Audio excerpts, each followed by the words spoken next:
శాతాను ఈ మధ్యకాలంలో ఏదైనా వాడుకుంటుందంటే అది క్రైస్తవ పాటలే.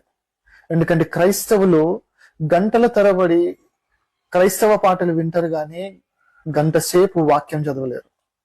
గంటల తరబడి క్రైస్తవ పాటలు వింటారు కానీ ప్రార్థన చేయలేరు. ఎందుకంటే శాతాను వాళ్ళని అలాంటి వలలు వేసేసింది అనమాట. అందుకే చాలా మంది సెలబ్రిటీ పాస్టర్లను కూడా వాడుకుంటుంది ఈ మధ్యకాలంలో. మీరు బైబిల్ ఎప్పుడైనా చూసారా? అపోస్తులు ఆడియో రిలీజ్, క్రిస్టియన్ పాట ఆడియో రిలీజ్ అని చెప్పేసి. కానీ ఈ మధ్యకాలంలో మనము చర్చిలలో పాస్టర్లు సెలబ్రిటీల ఫీలింగ్లు ఇచ్చి, హీరోల్లా డాన్సులు వేసి, హీరోయిన్ల వీడియోలో కనిపిస్తూ ప్రజలని వాళ్ళ వైపు మలుపుకుంటున్నారు కానీ దేవుని వైపు ఎవరు మలుపుతలేరు.